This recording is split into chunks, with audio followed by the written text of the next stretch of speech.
I need you to listen closely, because I'm only going to say this once. What you're about to hear is not just hidden from the public. It's guarded by energetic booby traps, protected by spiritual inertia, and buried under layers of cultural programming so dense that even most awakened souls never get near it. And yet, it's the key to everything. Click subscribe to this channel to get more profound spiritual lessons.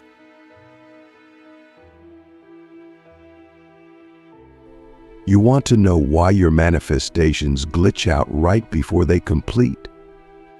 Why people shift around you like they're reacting to an unseen frequency? Why you can feel timelines collapsing behind your eyes? Why your dreams are bleeding into your waking life? It's because you've come dangerously close to the core algorithm of shadow reality manipulation. And if you're hearing this, it means you're one of the few who's been chosen or cursed to taste the 33rd degree truths that most initiates never survive. This isn't about law of attraction. This isn't about affirmations. This goes way deeper. This is the layer beneath manifestation. This is the layer where reality itself is programmable, but not through light, not through love, not through bliss, through shadow, through paradox, through a level of energetic hacking that requires complete detachment from everything you think is true. Let me ask you something real. Have you ever felt like reality is responding to your unspoken fears more than your spoken desires? Have you ever noticed that your suppressed rage, your hidden envy, your darkest thoughts somehow start to shape your external world more effectively than your vision boards? That's not coincidence. That's the hidden architecture of shadow reality manipulation.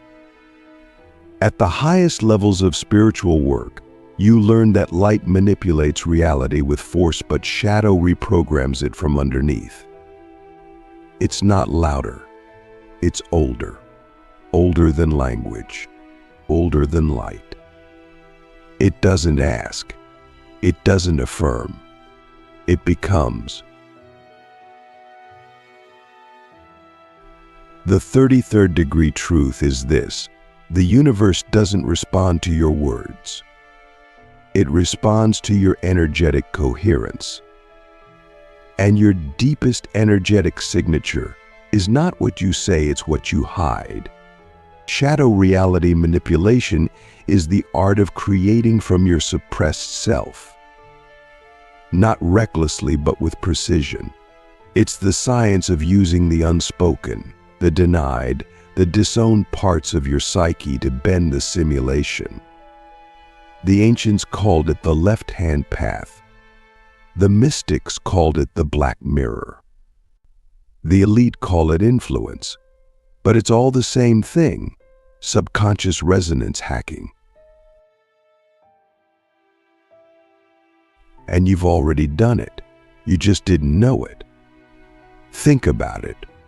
Remember the time you felt intense rage towards someone and within days they had an accident, or lost something, or disappeared from your life. Remember that moment you felt completely unworthy and suddenly nothing worked? Or the time you gave up control, surrendered to chaos, and everything aligned perfectly? That wasn't magic. It was shadow alignment. The reason most people never access this level is because they're too busy trying to be good. But let me tell you a secret the gurus never say. The universe doesn't care if you're good. It just cares if you're congruent.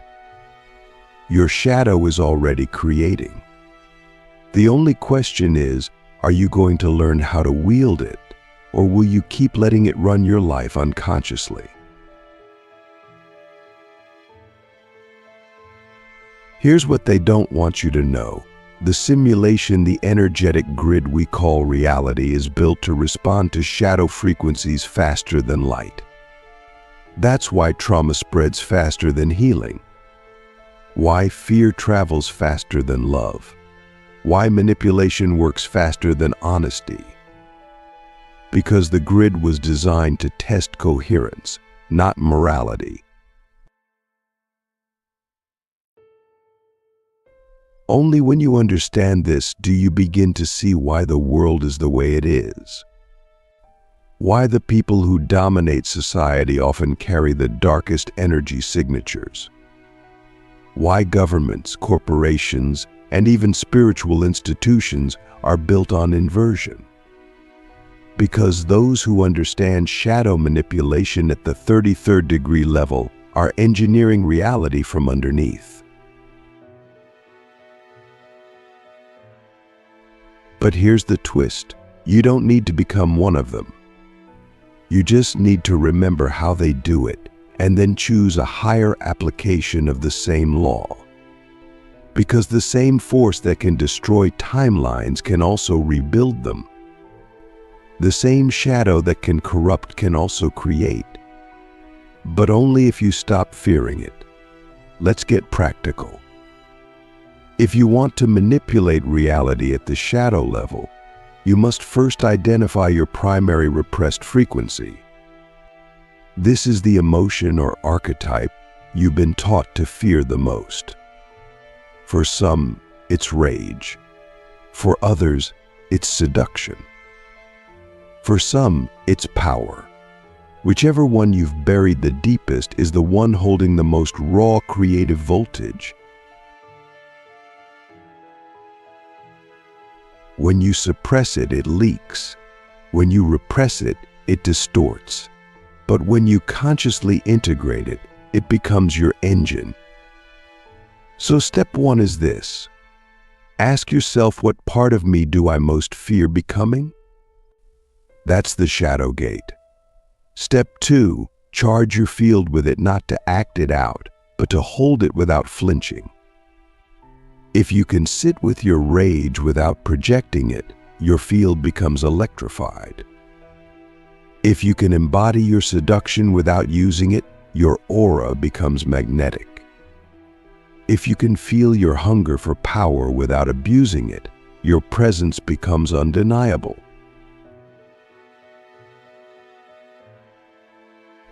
This is why most initiates fail. They either try to bypass the shadow or they get possessed by it. But the 33rd degree path is different. You don't bypass, you don't get possessed. You become the container. You hold the chaos in stillness. You become the eye of the storm. And once you do, something insane starts to happen. Reality starts moving around you. People shift. Situations bend. The matrix glitches. Time collapses. You say something in a whisper, and it echoes in someone's dream. You make a decision, and the entire algorithm of your life rewrites itself around it. You're not manifesting anymore. You're sculpting. But you must be precise. Because at this level, every thought, every feeling, every suppressed emotion becomes a command line in the simulation.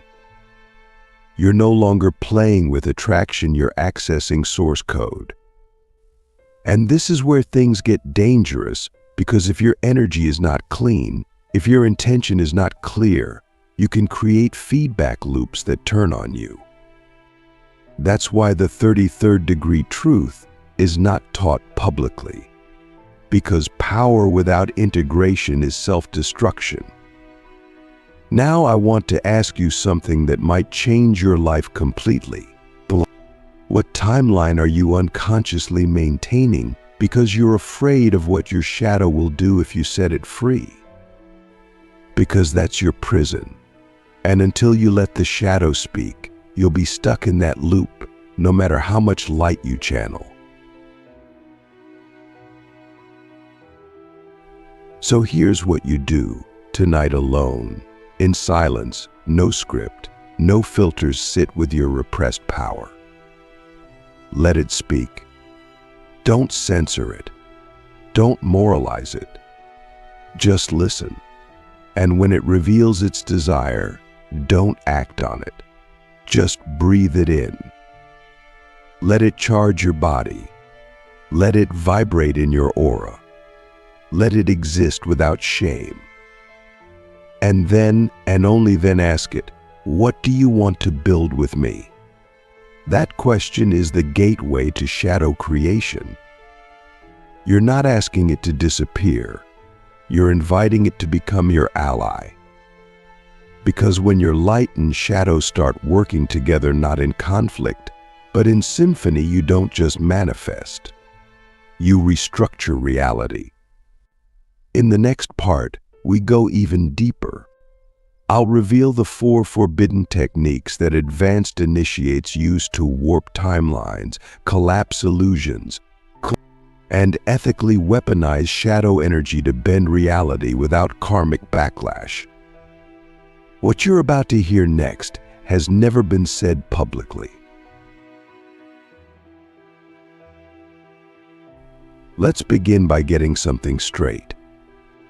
You are not here to learn how to manifest like the masses. You're not here to visualize a car, chant affirmations, and wait for the universe to deliver like Amazon Prime. You're not here to hope.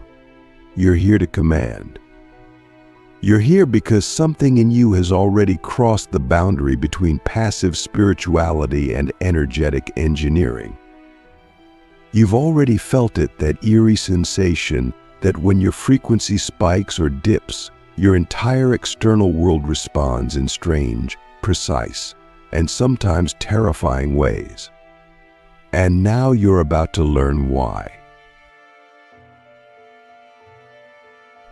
Because behind the visible world, the one made of money, clocks, mirrors, and people, exists a hidden substructure.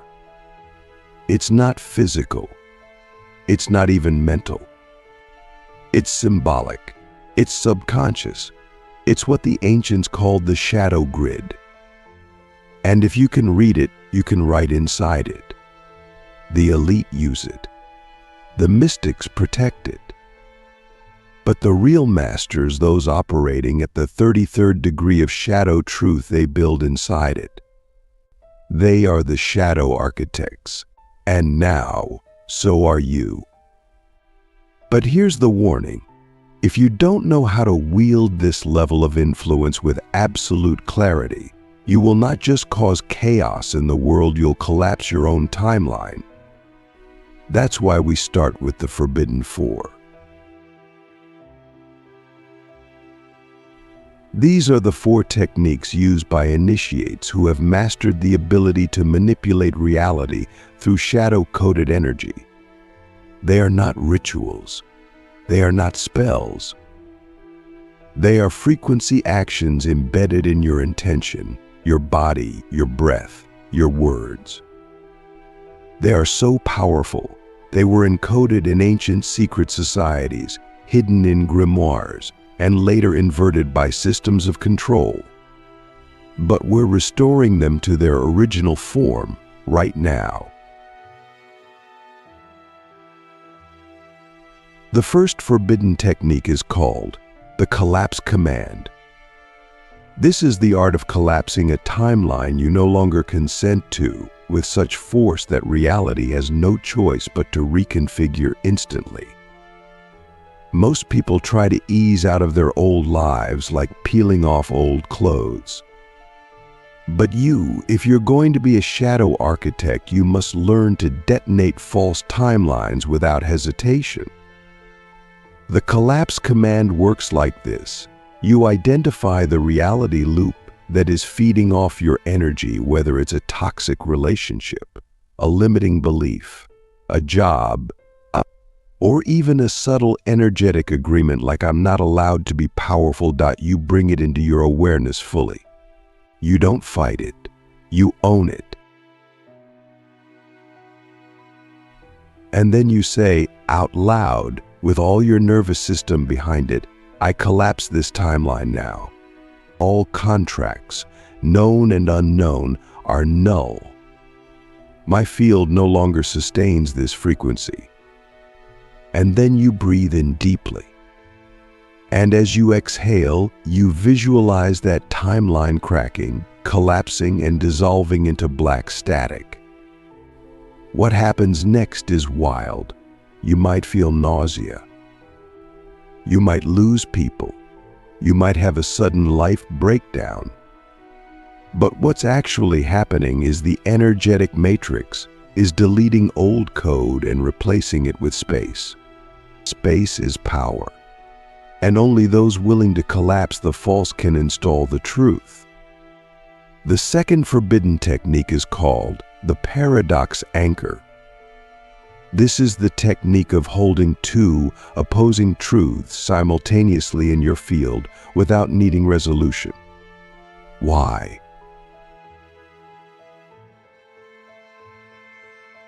Because paradox is the native language of the universe.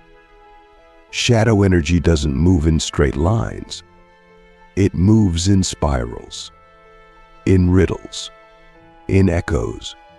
The paradox anchor is how you stabilize chaotic manifestation into focused power. Let me explain. Most people try to resolve their contradictions. I want freedom, but I also want structure. I want to be seen, but I also want to disappear. I want to be soft, but I also want to be lethal. But shadow architects don't resolve paradox. They inhabit it. You say, I am both the destroyer and the healer. I am both the vessel and the storm. I am both terrified and ready. And then you sit with it. You anchor it in your body. You breathe the tension. And what happens? You create a field of energetic superposition. That's when reality begins to reconfigure in your favor, because you're no longer collapsing your own potential by trying to choose one truth over another. You become the container of complexity, and that makes you indestructible. The third forbidden technique is the ego decoy. This is next level. Shadow reality manipulation becomes exponentially more powerful when you learn how to trick your own mind into letting go of control. Here's what I mean. Your ego is not evil, but it filters your perception based on survival, not expansion. So even when you think you're manifesting your vision, your ego is secretly trying to protect your current identity. So what do? We give the ego something to play with while we reprogram reality underneath. You set a visible, surface-level intention that your conscious mind can latch onto, like I want to grow my business, or I'm going to deepen my relationships. But behind that, in silence, in shadow, you hold the real frequency. I am becoming someone who bends reality by existing. I am activating the archetype that no longer seeks permission. This is how you bypass your internal resistance while still manipulating the code. The ego thinks it's in charge, but your field is doing the real work. You are not responding to reality. You are re-scripting it. The fourth forbidden technique is the void broadcast. This is the most advanced and the most dangerous.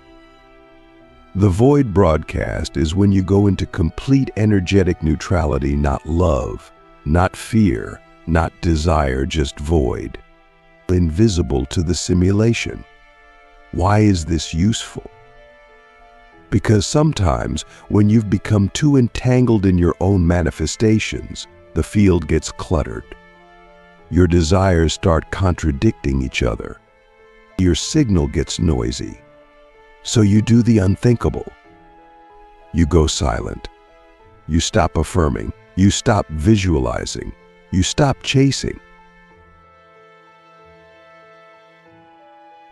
You enter a state of energetic blankness, pure 0 point. And in that silence, something impossible happens. Reality begins to approach you. Not because you asked, but because your neutrality creates a vacuum. And the universe hates a vacuum. It fills it with your most aligned timeline, the one you couldn't access because your field was too loud. The void broadcast is how you reset your spiritual operating system. But it must be done with precision.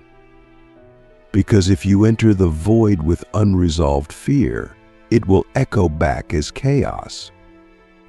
You must be clear. You must be ready to receive without effort. And if you are, the simulation bends. Now I'm going to ask you something that only someone at this level can answer honestly.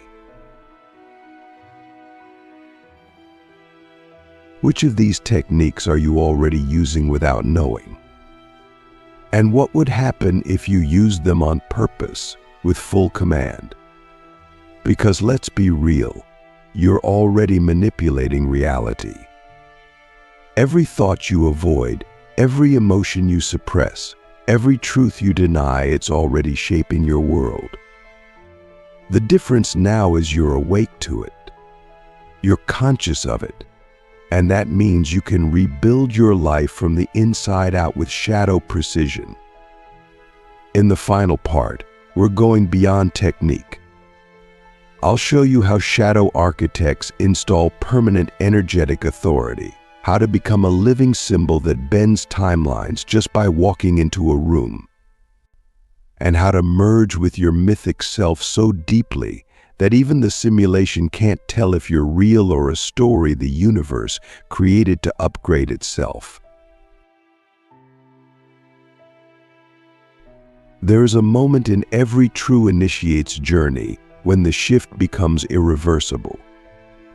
Not because of a ceremony, not because of a guru's blessing, but because your field becomes so encoded with symbol, with coherence, with mythic structure that reality no longer sees you as a person.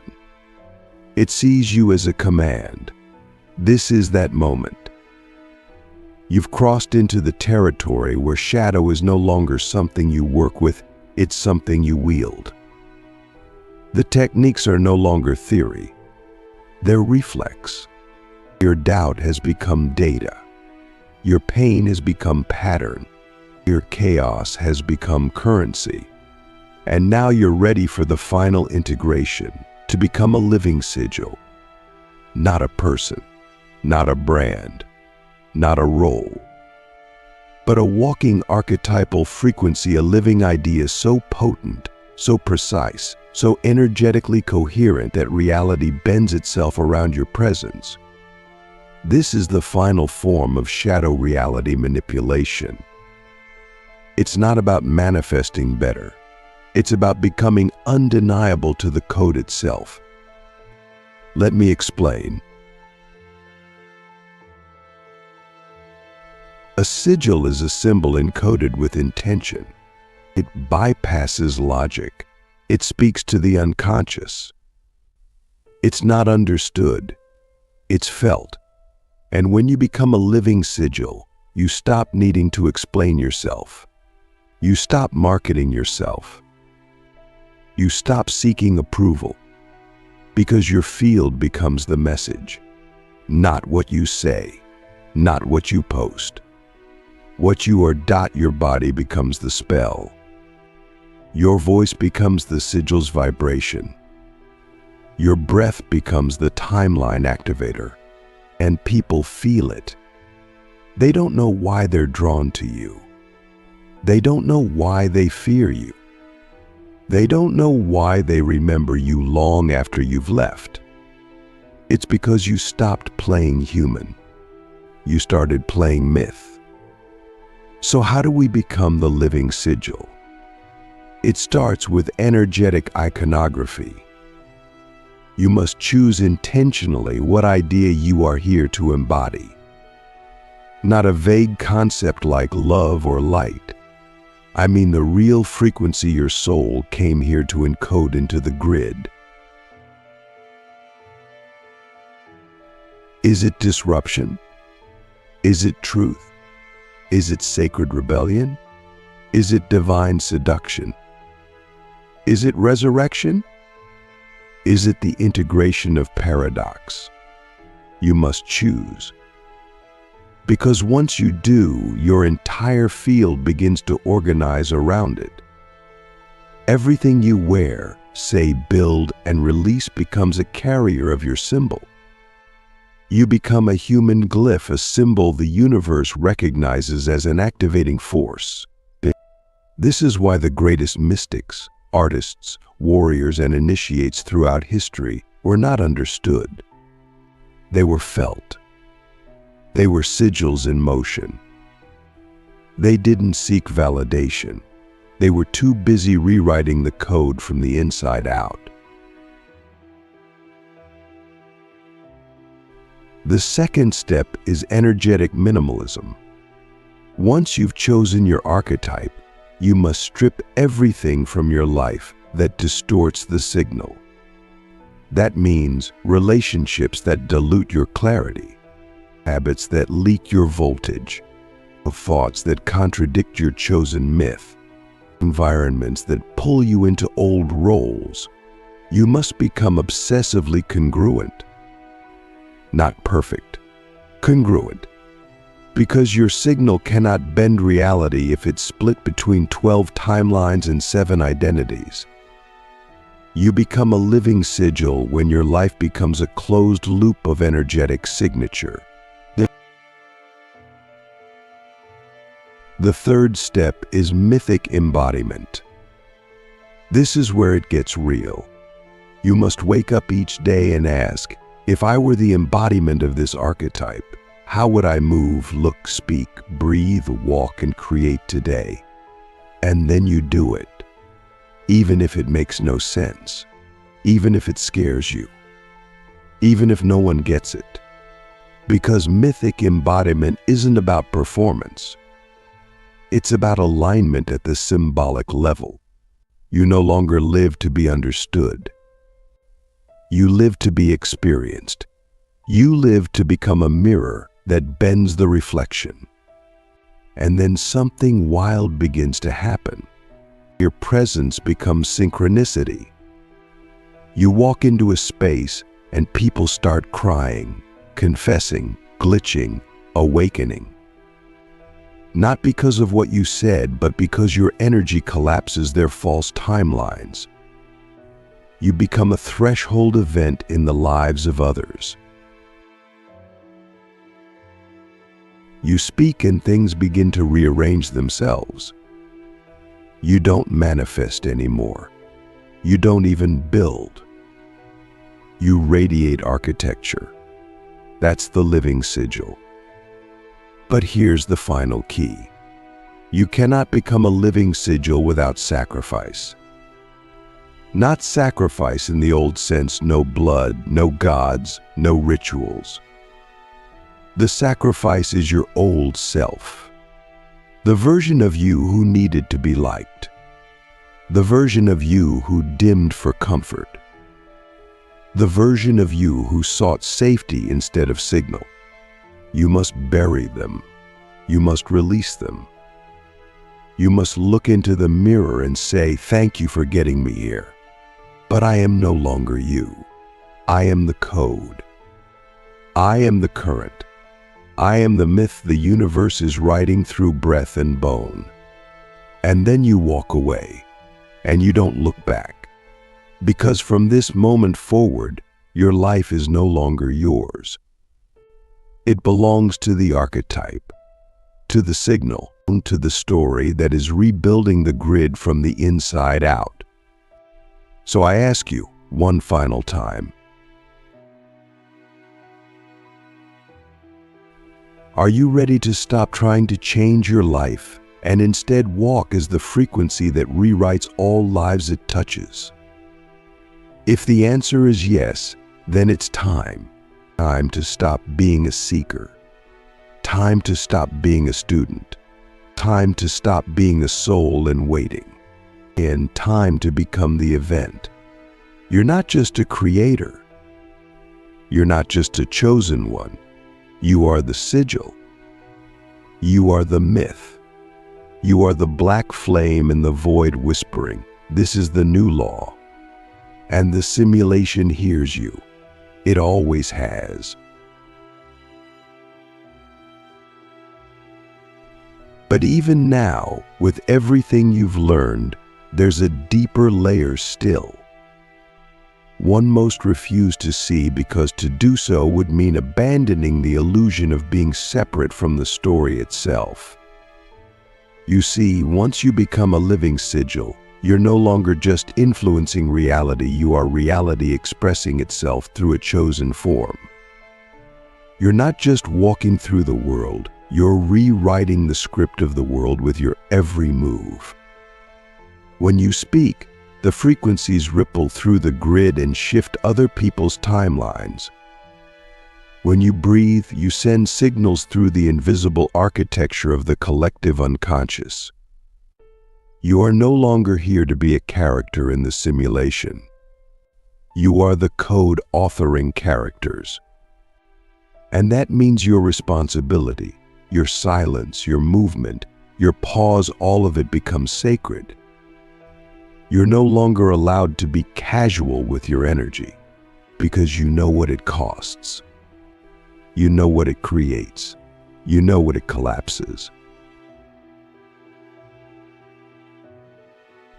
And here's the paradox that only the mythic ones will understand. The more power you hold, the less you need to use it. The more you radiate, the less you have to prove. The more you bend timelines, the more stillness is required to maintain the signal.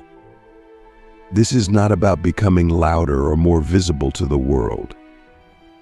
It's about becoming so stable in your archetypal frequency that the world reorganizes itself around your presence without needing an announcement.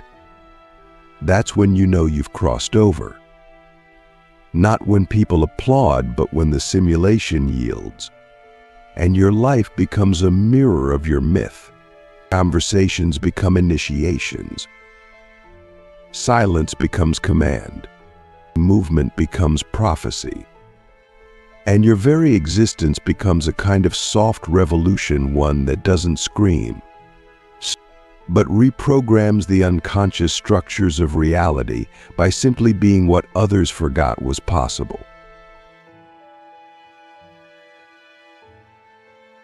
So now, as the final moment settles into your body, I ask you the question that separates the initiated from the initiated in name only. Will you live the myth you came here to be? Or will you continue to perform a role written by fear, survival, and collective inertia? There are no teachers left for this path. No blueprint. No map. You are the map. You are the blueprint. You are the living sigil walking through the dream, re-encoding the matrix one breath, one choice, one silence at a time. And somewhere, deep in the grid, the system recognizes you, not as a glitch, but as a new law, a new archetype, a new force. You are no longer becoming. You are no longer waiting.